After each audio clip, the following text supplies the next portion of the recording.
We're working on some of the technical difficulties over on Think Differently Academy. So if you're watching from there, we're amazed because we thought we had a problem. Mm-hmm. And if you're not watching from there and trying to, that's what we thought too. But in the Yeah. meantime, welcome to Think Differently Academy's Tuesday Night Live. I'm Bob Hamp, I am Polly Hamp. and she's still working on the technical Sorry, difficulties, yeah. which is why she's looking that way and I'm looking at you guys. So we are well into a series on the cultural issues surrounding abuse. Obviously, we began the series talking about our definition of abuse being the misassignment of responsibility, Mm-hmm. and then kind of talk through why that can be such an incredibly painful and destructive thing. Yeah. That. And so, but then we've begun talking more about the kind of cultural issues surrounding abuse. Last week, we talked about wow, my mind went blank because we've been doing this other stuff. Somebody tell us what we talked about last week. Oh gosh. We talked about, I know we talked about abuse and we talked about, the power differential is what we talked about last week. Yes. We should probably start over. Hi, I'm Bob Hamp. And I'm Polly Hamp. Sorry, and we are Think Differently Academy. And we are in the middle of a series. No, but seriously, we tonight, we want to talk about the issue of grooming. And as it says in the caption, you'll see that, thank you, Thinker, you guys are on top of it. And we are just not getting the thing until a little bit late. But in the meantime, tonight we want to talk about grooming, which is obviously a large conversation in the culture right now. And we may say a little bit about that, but, more importantly, grooming has been an issue for decades, long before today's cultural debate. And we want more to equip people to both understand and begin to recognize grooming when it's happening, whether it's happening in a one-on-one setting or whether it's happening at a large cultural level, because it can and does happen at both. Yes. And so in a couple minutes, we'll start kind of diving into defining what that is and talking more about that. Good to see you, Betty. Hi, Betty. Good to see you, Rose, and Alicia. Hello. And Thinker. And if you guys will, and by the way, if you're new to us, if you would just reach down below and hit subscribe and like and all those things that we ask people to do. Yep. Tina, thanks for sharing our wisdom. You're very welcome. Thank you, We Tina. feel very strongly about, we can make a difference both in people's lives and circumstances. And so if we can do that, we're going to do that. Mm-hmm. I'm so sorry. I'm doing Daniela from London. Hello. Hey. Hello, what time is it in London? You're 6 hours ahead. Oh, it is very early. Well, is it midnight there? Well, yeah, because my daughter and then Melanie from Florida popping in to say, "Hey, hello. Love you too, Melanie." So, yeah, tonight we'll continue the conversation about the cultural issues surrounding abuse. One of the things that we said early on is abuse is always a triangle. Mm-hmm. Abuse involves a perpetrator, a victim. And then there's always third parties involved. And in some ways, when we talked about it last week, the power differential, in some ways, the third party, the onlooker, whether counselor, coach, pastor, friend, family member, that third party can be the one who makes a difference in the power differential. It is midnight in London, by the way. And so one of the things we say is that if the third party would would see things with clarity and back the right person, we believe abuse would begin to disappear, because the abuser relies on that power differential and in many cases relies on other people. You'll see tonight when we talk about grooming that one of the reasons that the third party in many cases gets it wrong is because the victim isn't the only one who's groomed. The third party is also groomed. Yeah. As a counselor, I would say there's been a number of different times that a couple comes in with the one spouse presenting that the other spouse is abusive, and they almost always begun saying to me, either in front of their spouse or somehow find a way to say to me, he or she has always won over the previous counselors. They're so charming and they're so, relationally seductive that they're always going to win you over. So my biggest fear is that you're going to like them more than me and you're going to support them. Well, that's a reasonable fear when that's been their experience again and again, that the third party counselor, coach, pastor, helper are always, have always historically supported them, and they support them because they have been groomed just as much as the abuse victim. So let's say hi to a few more people. I see that Ruth is on. I see that Danny is on. And And Beth? Danny, and just so you know, Danny, it will be on later. Yeah, all of our you can go stuff back is yeah. archived. So you can go to the YouTube channel, the Facebook, or we haven't figured out what to do with it on Think Differently Academy, have we? Oh, I don't know if is there not a page? Anyway, yeah. Anyway, it's definitely available. YouTube's probably the Mhm. fastest and easiest way to get it. Yeah. And so let's go ahead and we're going to, what we've learned is once we say hi to everybody, we need to Mhm. pay attention to the teaching. Otherwise, it becomes a very piecemeal sort of It's teaching and distracting for those who are listening later. yes. And so, Just trying to see if they can get it on. I want to begin while Polly continues to work a little bit with the technology, which is part of our great partnership, right? Exactly. Then You're welcome. I want to start. And one of the things I want to do is I want to give kind of a rough definition, or conceptualization is probably a better way to think about what grooming actually is. Grooming is a way to drop the defenses of either the victim or other people, to drop their defenses through a number of different types of psychological manipulation, which is designed to get people to tolerate things they wouldn't normally tolerate, or overlook things that they wouldn't normally overlook. In the past, one of the things I've said in the abuse advocacy community and in all of our conferences is I often start out saying that people ask the question, what's wrong with me that I got abused? Right. Like, what is it about me? What's broken about me? What's incomplete about me? What's wrong with me? And I always answer the question, it's not what's wrong with you, it's what's right with you. That abuse victims are almost universally kind, generous, thoughtful, patient, have tons of emotional resource and emotional intelligence. And it's those very qualities that the abuser takes advantage of because they want to take emotional resource. So they search for people that have emotional resource so that they can, like a vampire searches for blood, the abuser can search for emotional resource. So they look for people that have all those qualities that I just named and more. Well, here's the thing. Grooming likewise takes advantage of the best qualities of both the potential victim and all of the onlookers, because what it does is it makes people second guess themselves. So grooming as an activity is something that a person or groups of people do in order to lower the defenses of either a victim or a helper. And they lower the defenses so that they can take advantage of them in increasing measure as they become accustomed to and begin overlooking things they wouldn't normally overlook. Right. Let me give you just to illustrate that. A typical example of a super common grooming strategy is for someone to either make an inappropriate joke or an inappropriate comment. Yes. So something that's tinged with sexuality. And what a groomer is doing at that point is they're testing the response of the people in the room or the person specifically in front of them. If they make an off-color joke or an inappropriate comment, the question is, how will the other person respond? If they don't respond with an immediate boundary, the likely next progression is a slightly more inappropriate statement or a slightly more inappropriate joke, maybe even 10 minutes later. Sometimes grooming can happen in a single instance, in a single event. Sometimes grooming is something that takes place over a year's worth of time. But grooming, again, is a way to get people to lower their defenses and begin to tolerate things they wouldn't normally tolerate, and eventually even participate in things they wouldn't normally participate in. So that's my definition of grooming. I don't know if you have another thought on how to define it. No, I thought that was great because it gets used in, multiple facets of different groups. You hear a lot about grooming within sex trafficking and how pimps groom their victims, the people they prostitute, the prostituted. And so it's calling it like boiling a frog.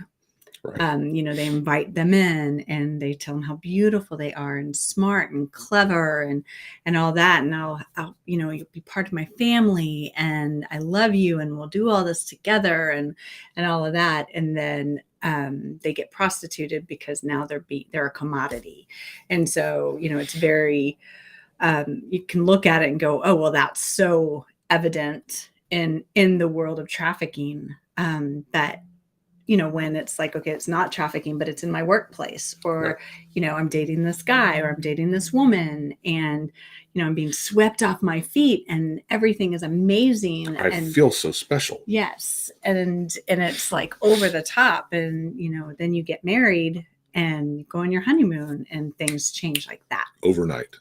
And just like in trafficking, in the whole grooming process, it's the same thing, where they get, overnight, once you agree, or not agree, but once you get sucked in. Once your defenses start to go down. Yep. Right. That's why I say it's about lowering your Mhm. defenses so that you'll both participate or, accept things you wouldn't normally accept, and then eventually participate in things you wouldn't normally participate in. Mhm.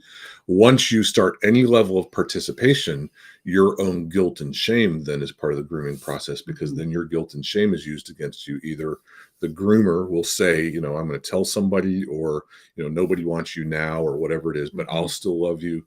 They'll use even your own guilt and shame as part of the ongoing grooming process. So the things we want you to hear tonight is that we want you to recognize, both for your own well-being, that you could be groomed by somebody. No matter what age of life you're at, you could be groomed by somebody looking to take advantage of your goodness. Or you could be part of a culture that's being groomed, either overlook or not even be able to see abuse that's happening right in front of your own eyes. Yeah. So one of the things Polly said a minute ago that's so important for you to recognize is that when you're being groomed, you don't feel gross, you feel special. When you're being groomed, the whole point is to get you to draw near, to pull you in, to lower your defenses and begin to build a foundation of trust. So you'll feel special, you'll feel trust, you'll feel like that person is unique in some way, and your connection to them makes you unique in some way. And so what's going on with grooming is it's taking advantage of those best qualities that you have to get you to either participate ultimately in something that's inappropriate, or to not believe when someone else reports something that's inappropriate. That's why I say the culture is groomed as much as the victim is, because often what you hear is that the culture around an abuser will say, but he's such a good person, or she's such a great speaker, or he's so effective in the thing he does, or she's so kind to other people. Polly famously has said, abusers don't abuse everybody. So just because you say he didn't abuse me, that in fact, the fact they would normally not abuse the majority of people, so that when they're called out for abuse, the vast majority of people go, that person never. Right. So I'll repeat it again. Then we'll talk about the process of grooming a victim, and we'll talk about the process of grooming a culture, or the onlookers, and talk about things to look for and things that you might see. So grooming is, again, that way that a perpetrator begins to lower the defenses of somebody, to pull them in to be willing to engage in something they wouldn't normally engage in, and eventually participate in something they wouldn't normally participate in. And what happens is, one of the next kind of common thought of somebody who's being groomed is, they didn't really just do that, or they probably didn't mean that. Right. So someone makes an off-color comment. That's just the way they are. Yeah. Yeah. So some way of kind of minimizing or dismissing something that seems off, maybe a little bit off, maybe a lot off, depending on how far along the grooming process is going. But the first stage of really grooming people is developing trust. The first stage of grooming, it's one of the reasons why it's so effective, is because there's a whole level of grooming that's about showing how trustworthy you are, even ingratiating people by doing favors or doing something special, going out of your way for them, giving gifts. All those things are ways of like buying trust, so that in that growing relationship of trust, the first time what most people would call grooming, that inappropriate comment or that inappropriate joke or that inappropriate kind of step that people think, well, did that really happen? There's a foundation of trust that's laid, often over time, so that when that line is crossed ever so slightly, the person who's begun to trust the groomer will question themselves. Remember how we've talked about abuse as the misassignment of responsibility. The groomer is trying to say this: I'm so trustworthy. If you feel like there's something wrong, it's probably you. Right. And again, a good person who self-examines and looks at their own conscience and checks themselves for that kind of stuff will go, Is that just me? But what's happening is the groomer will cross a boundary, however far, sometimes a little bit just to test, sometimes Mhm. a lot. And what happens when they cross that boundary significantly, like, they might touch in an inappropriate way, touch a body part that Mhm. was, it's not intended to be touched except in a time of intimacy between two people who are consulting, Mhm. consulting.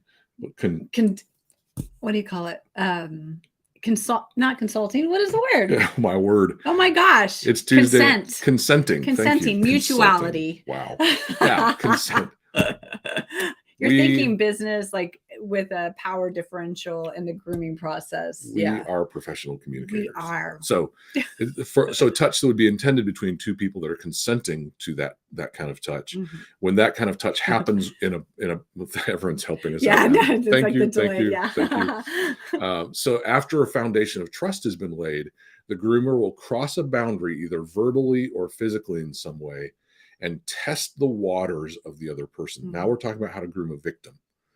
Polly made reference to the idea that there's kind of an invitation into a kind of a place of belonging. Mhm. In fact, she's talked often how, like, pimps and others will use something called Maslow's hierarchy of needs. So, You guys can look this up. It's Maslow's hierarchy of needs. You might have studied it in school. But what happens, like, so if a pimp, they actually have on YouTube trainings, pimps will do trainings on how to groom um, your stable, which is their prostitutes. And so you start with just the physiological aspect of this is like what people need to survive. And the lowest level, like we all need breathing, food, water, sleep, all of that. And so um, when you have these runaways, these girls that, are not, they're on the streets, also little boys too, but on right. the streets, things like that, gangs, cults, they're looking for the weak to groom, and not the weak, but the Alone, the alone, vulnerable. vulnerable, all that. And so it's like, I can offer you food. I can give you a place to stay. And then you move up into safety. And I can give you a safe place to stay. I can protect you. I can protect you. I can, I can give you a family. I can take care of your health, all of that. And then you move up into the, the love and belonging. And, gosh, I love you. You're so amazing and so brilliant. And we can do this partnership together. Other people have rejected you, but we will support you. We'll take you in. You can be one of us. Yes. And then you have, which, by the way, while she's looking for that next Thank you. level, that's an incredibly important one. You see that, Maslow's hierarchy of needs is simply a definition of how the soul operates. Mhm. If we don't have our safety needs met, we can't deal with our emotional needs. If we don't have our emotional needs met, we can't deal with our higher level needs. Right. And so the whole idea is the groomers will start at the very base level and say, I'm going to keep you safe. Mhm. I'm going to give you food. I'm going to give you, the things that you need to survive, because the lowest level is the physiological, because we all need that to survive. And once they meet the physiological and safety needs, think how powerful belonging needs are. Mhm. Belonging needs are basically, there's a legitimate element of this where we all understand, whether it's about membership in a church, whether it's about membership in a group of people that we all feel a part of. Think how powerful it is to think about being put out of a group. Mm-hmm. Well, a lot of times the people that, as Polly's talking about, people on the streets, they've either run away from home or they've been kicked out of somewhere. Mm-hmm. And so they Or in the already foster don't care belong. system, yeah. And it's super easy for them to just say, you can belong here. We will take you in. Other people have rejected you. We will accept everything about you. Yeah. You see in Alcoholics Anonymous, one of the most powerful things about AA is they'll accept people who are struggling and, addicted and not doing well. And that sense of acceptance is a very important part of the healing process from addictions, because connection helps heal addictions. Well, connection also keeps people trapped if they're not safe connections. Right. So that connection, that belonging level is an incredibly powerful tool. In which then you move up into esteem, which is self-esteem, confidence, achievement, respect of others, respect by others. And then the top is the self-actualization, is that the morality, the creativity, the spontaneity, the problem solving, lack of prejudice, acceptance and facts. And so when these are operating, like just kind of as like, just look it up. And also, so the pimp training and the whole Maslow's hierarchy of needs, the connection for that. There's a woman named Harmony Dust out of LA who, it's Harmony Gorilla now, but it's Treasures LA.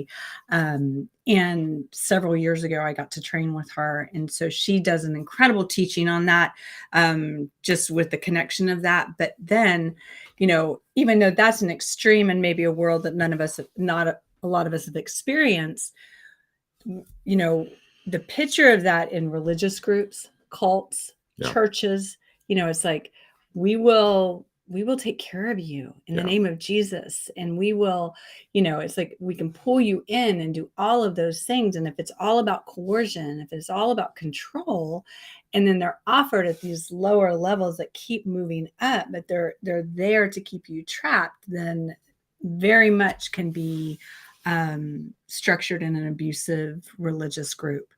So we'll answer some questions when we get to the end, because there's some important questions being asked. But so when you see the groomer, the first thing is trust being developed. The second thing is some violation of a boundary. And part of what happens is if they cross that boundary and you take the responsibility on yourself, I must have seen it wrongly, I must have understood it wrongly. Or the people around you are actually saying, oh, they're just funny like that. They don't really, that's just them. They don't really, they have a anything. Weird sense of humor. Yeah. Because if you respond like, they didn't mean to touch you there. Yeah. Yeah. I saw that. He just brushed up against you. Yeah. It's because they have all been groomed, maybe. Or and we're going to talk about the grooming of the onlookers in a moment. But so when they've crossed that line, it's not long, and they're testing the waters to see how far they can go. If the person being groomed continues to just not confront, not set a boundary, not push back against it, then that person will keep going. And at some point, you heard me say a couple of minutes ago, they'll do something that they'll then turn it on the victim and say, well, you were a part of that. You must have liked it because you didn't say no. Yeah. You must really want that because you didn't push me away. At that point, they start using the victim's lack of response against them. And then if they can get them to, get the victim to act in response, kind of the ultimate act of grooming is now to get them to do something. And once they've done it, they can use that as the accusation that says, see, you did it. You're the one doing this. We'll tell other people, stay with us. We're not going to judge you for that. But if no one else would understand that, because you obviously liked it / wanted it, whatever it is you're saying. Grooming can take place from an adult to a child, from people of the same age. Again, it's how the power differential is established is the groomer gradually works their way over to cross the boundary. Once they've crossed that boundary, they take control by doing that. And that power differential is established that way. But that gradual process of grooming, in the early stages, what you're looking for is if you don't immediately set a boundary and say, they're going to continue to do that. And one of the differences, or one of the ways to know the difference between when someone's genuinely trustworthy and if you're being groomed, is you're someone who's trustworthy, you can set a boundary and nothing changes in the relationship. Someone who's genuinely trustworthy, you can confront them and they accept that confrontation and make a permanent change based on that confrontation, right? In all relationships, there are times that we cross a boundary with one another. And the trick is one person can say, hey, that's not okay with me. And that should never happen again. And when it doesn't happen again, you know that that's a genuinely trustworthy person and not someone who's grooming you. So part of the thing is when we talk about the transfer of responsibility, that grooming process, Polly referred to the boiling frog. You've all heard the metaphor, right? You put a frog in room temperature water, and because amphibians are cold-blooded, they don't feel anything. And you start turning up the temperature slowly because their temperature adjusts with the outside temperature. The inside of their body simply keeps going. The temperature keeps going up, and they don't think, oh, this is bad. They'll stay in the water and boil to death. Whereas if you drop a frog in boiling hot water will quickly jump out and escape. And so the whole point being that grooming is gradually getting you accustomed to something you should never be accustomed to, and ultimately getting you to participate in something you wouldn't normally participate in. And it's a lowering of the defenses to do that. You can see how a victim then suddenly feels responsible because it's a gradual handing over of that responsibility. And eventually the groomer says, see, you did that. You were okay with that. You must have, et cetera, like we were saying a minute ago. Here's the other thing, though. We talked a couple minutes ago about that the culture, the group, the onlookers are also groomed. And the grooming process is not that different, except that it's much less likely that the abuser will publicly cross the boundary in front of the cultural group. So the onlookers being the counselor, the coaches, the pastors, the friends, the family members. In many cases, the abuser won't be visible in front of other people when they cross a boundary. And that's another way that the victim kind of feels crazy, because it's like everyone goes, no, we didn't see that. No, we've never seen him do that. And so that the groomer, the way that the public is groomed is, again, they act like, one of the things you'll see is that a lot of perpetrators are actually people that are hold positions of leadership, hold visible positions of benefactory. What's the way to say that? They're a benefactor to many. They give to many other people, but below the surface, they're also taking from some people that only a few people know that. And because of that, there's 100 people who think they're a special giver and one person who recognizes that they're a taker. Well, think how difficult it is for that one person to consider telling any one of them, that group of 100, because they recognize how everybody thinks so highly of that person. And once again, most victims will think, what's wrong with me? What's wrong with me? Because everybody else admires them. Everybody else loves them. Don't they see what's going on? And in many cases, they don't see what's going on. Right. Because they won't do it in front of the 100 or the 1,000 or the 10,000, whatever. Or the 100 brushes it off as it's no big deal. Like, I didn't have it the level, but they just joke. They just make inappropriate jokes every once in a while. They just do this every once in a while. Or they just look really good on the outside, and a few of their victims are the ones that are drowning in the boiling water. So grooming, again, at a cultural level, with a group of people where there's an individual who's a predator or an abuser, they're working hard to get that group to really think highly of them. And if there's any hint that the other person might somehow expose them, they'll also begin to drop hints to people about that person's mental problem, emotional problem, that there's something wrong with that person. So now the group's been groomed to say, I'm amazing. That person's a little unstable. So if something happens from them, just know ahead of time that they're not okay. So you've heard us say that often the onlookers support the abuser and persecute the victim. Well, besides the fact that both the victim and the abuser don't see themselves as such, this grooming process is really the primary reason why the onlookers don't see it. Again, I've had clients come in and say, my husband or my wife, whoever they're saying is the abuser, always wins over the counselor, and then I'm sitting there on my own. Well, I've heard that on a number of occasions and seen the abuser come in and really work hard to charm. And what happens is the first time I confront the abuser and make it clear that I see, they usually won't come back to counseling. And all of a sudden, I'm counseling the victim only. And the victim at that point has decisions to make about what they're going to do in response to the increasingly evident abuse that they're dealing with. So, but I want to talk about then also the larger cultural issue. And I think that's the conversation that's going on right now. In our culture right now, there's a lot of accusation about grooming taking place. There's a lot of accusation about what group, what corporation, what affiliation, all that kind of stuff. That this group is just all groomers. Here's what we're really dealing with. And I'm 60. I've earned the right to speak a little bit. Okay. I was raised in the 70s.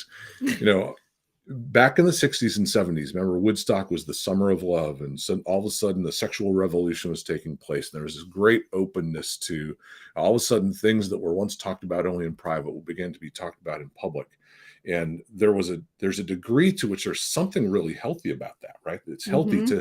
to get healthy talks about sex and sexuality out into the open so that people aren't being informed in, dark street corners and, whatever, Hmm. the kind of a stereotype, but Yeah. still, Yeah. but there was also something taking place simultaneously. And a number of people have said that, and that is, well, the culture is being more open and more conversational about sexual issues.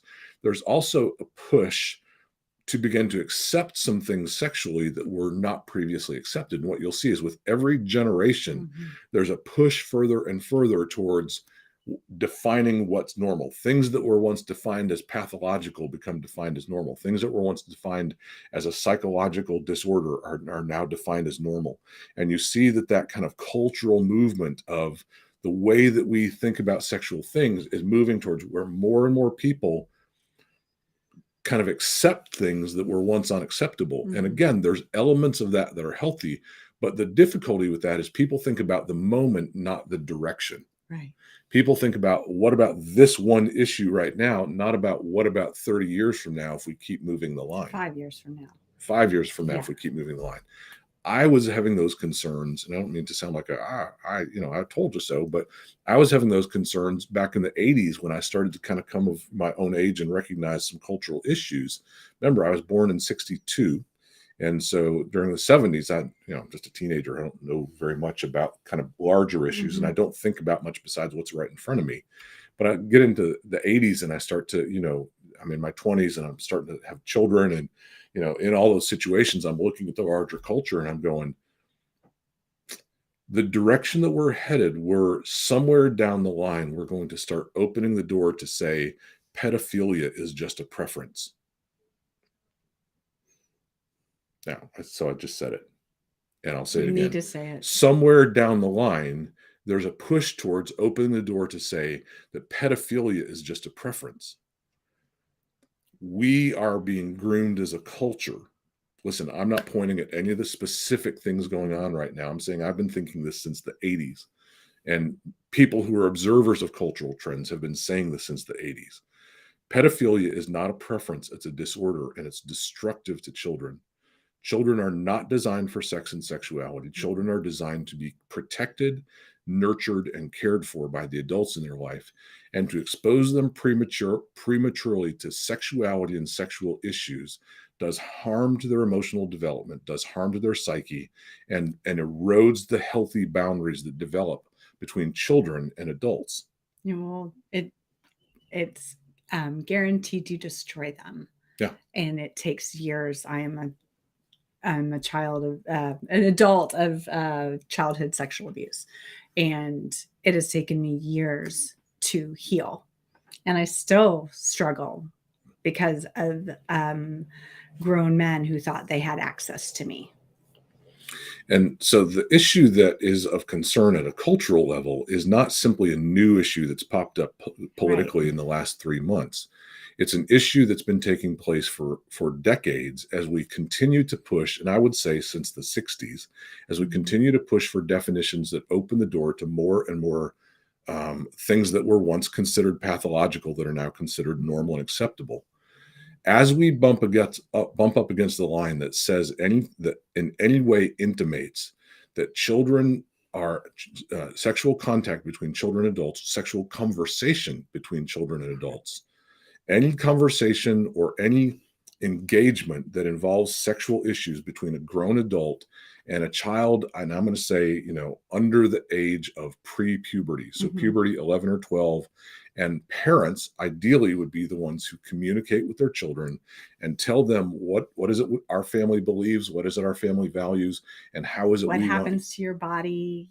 All of the things that are normal, healthy things to communicate to your children about, your body and sex and sexuality. Immediately pre-puberty, children begin to become aware of their body in new and different ways because the changes are beginning to happen. Mhm. And that's the time when that awareness is already developing and the perfect time to begin the conversations. Now, I'm just going to say that, children under that age, and increasingly the younger they are under that age, To talk to them about sex and sexuality is exposing them to something that they're emotionally not prepared for. They don't really have the sophistication intellectually or relationally to process the kind of issues that are involved in a conversation about sex and sexuality. And in the same way that sexual activity between an adult and a child under that age does damage to their psyche, the conversations about it, the more graphic they become, the more specific they become, the more confusing they are to a child. But part of the grooming process is we try to normalize that to say we're trying to provide educational education and sexual conversation are two very different things. Again, I know there's a bunch of specifics that we're not talking about tonight, but we do want to come directly and say that to make a cultural norm that says adults talking to children under the age of, and I'm going to say 10, and especially adults that aren't the child's parents, to talk to them about sex and sexuality, the more increasingly specific they are about sexual behavior, sexual issues, anatomy, sexual preferences, the more specific they are, the more it overwhelms and confuses a child's emotional state and therefore their emotional development. I think that's all I want to say about that. Yeah. The cultural grooming that we've seen is the sexualization of the increasingly young age push towards sexual, what it's guised as education, when really it's exposing them to something that lowers their defenses and makes them likely to engage in something and potentially participate in something that they simply not only wouldn't normally, but shouldn't for their own emotional well-being. I don't know many other ways to say that. Yeah. But I wanted to be very direct about this. There is an issue of grooming an individual victim.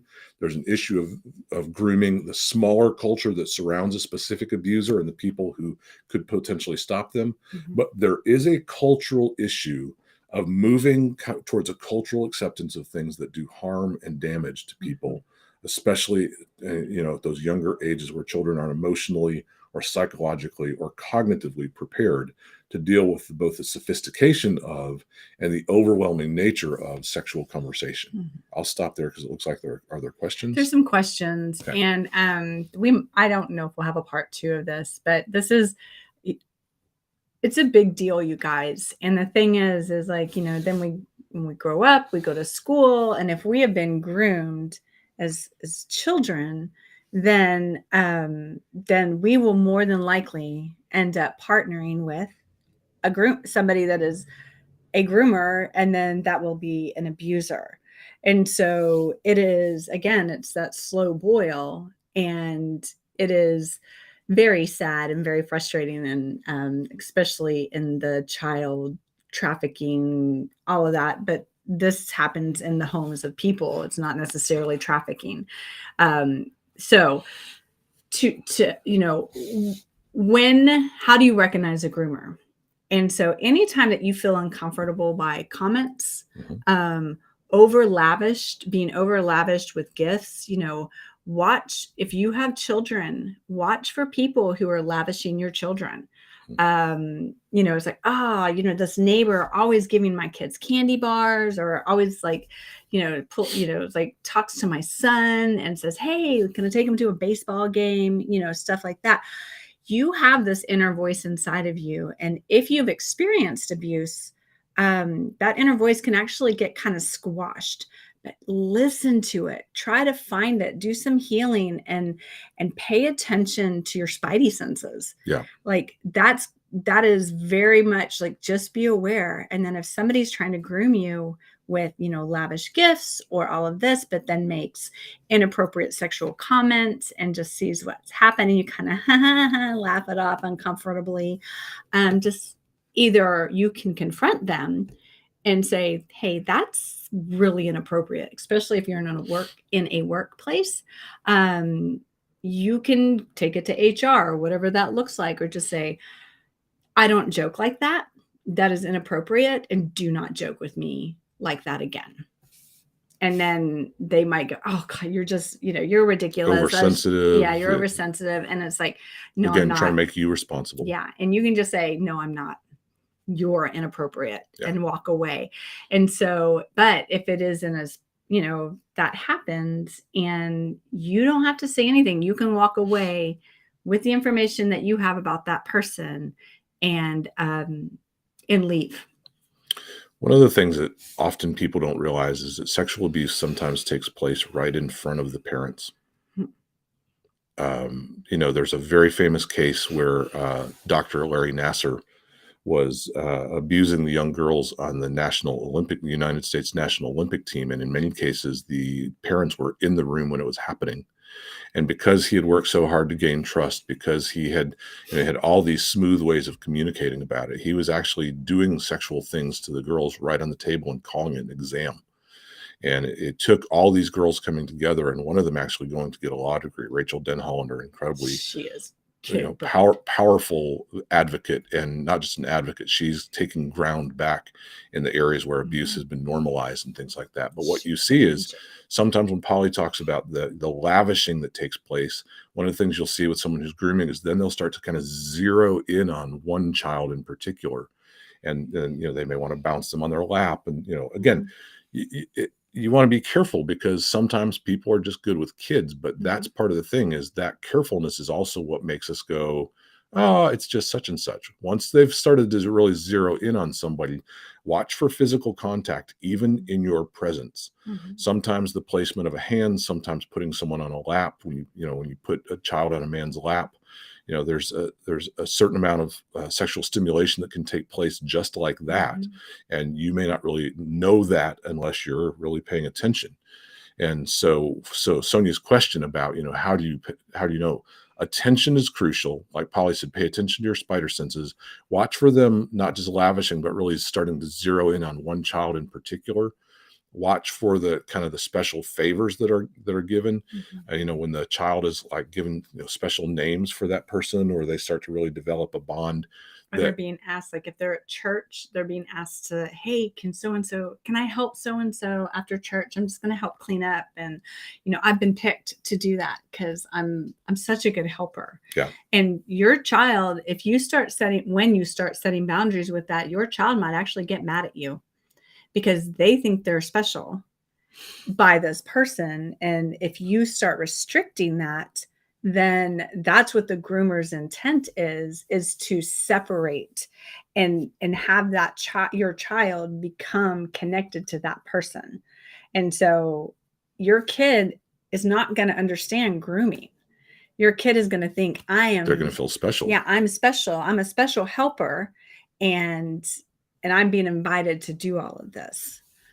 So let's see here. So Sonia asked, what drives them to rob the innocence? And I'm just going to say there's a myth that I would like to talk about, and that is that if you've been abused, you will abuse.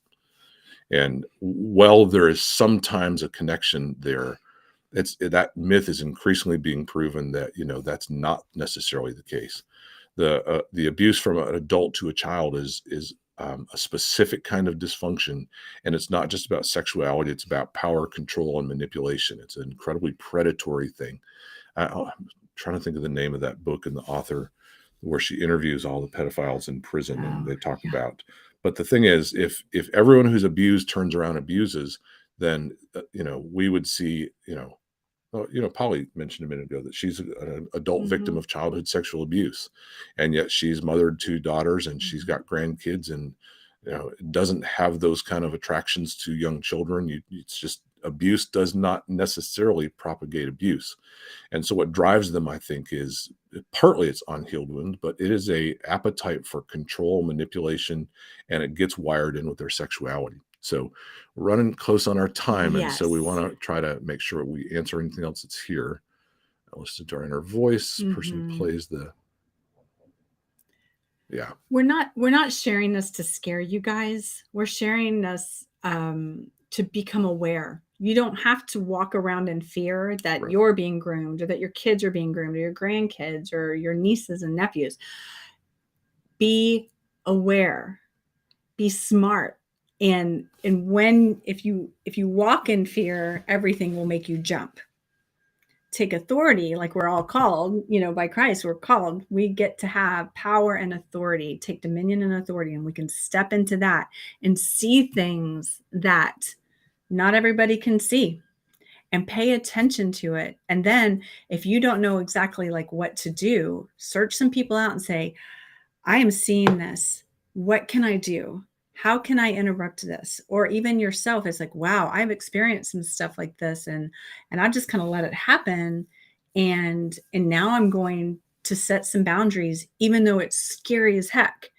And it's like, I am not going to let somebody inappropriately cross my lines and my boundaries anymore. So let me land this by saying this. Back when I was in grad school, I read some research, and that research said that the damage done by sexual abuse isn't nearly as much about the abuse as it is whether or not the child felt protected when they were abused. In other words, it had to do with the response of the people in authority in that child's life. And that's not to say that the abuse itself didn't do harm. Right. But the real question a child's heart and mind is asking is, am I safe and will I be protected? And if they're abused, but there's a proper response of justice and protection that follows that abuse, the long-term effects of that abuse is far less damaging than when they're blamed or not supported, or when they're not protected after they've reported and they tell somebody when they receive negative consequences. The damage isn't then just the abuse, it's the negative consequence. So here's the question I'd like to leave you with as we finish this session on grooming. We may talk about it next week. We'll see. And I think I'd actually like to follow up on it to make sure any of our viewers are okay having this conversation and all that. And so here's the question I'd like to ask you. If you have a choice between hurting someone's feelings because you've said something and it turns out to be inaccurate, or leaving a child unprotected and facing long-term harm and damage because they weren't protected, which one would you pick? In other words, hey, if you suspect something, speak up. Speak up. And, a healthy person will go, wow, I'm so sorry. I can certainly see how you see that. An unhealthy person is going to defend themselves, deflect. They're always going to try to place blame. Well, they're just so cute. They're going to try to push blame onto other people. But the question is, if you're wrong and you hurt someone's feelings, that's a bummer. But if you're right and you don't speak up and the child goes unprotected, that's more than a bummer. That's the potential damage of a life of trying to recover from something that we might potentially be in the opportunity to protect them from. So weigh those two things out, and to me, the difference on the scale is pretty large. I would rather speak up and be wrong than not speak up and later go, oh, I wished I'd spoken up. So grooming is a wicked, wicked thing that takes advantage of the best qualities of every human on the planet. Predators understand that. We will bring, at least next week, we'll bring the name of that book, because it's super helpful to really understand the mind of a predator and to recognize just how intentional they are. But in the meantime, we will see you guys next week. But please do, again, pay attention to what your guts are telling you. And if any of this has triggered any of y'all, all that, just after we finish, just sit, take a deep breath, connect, and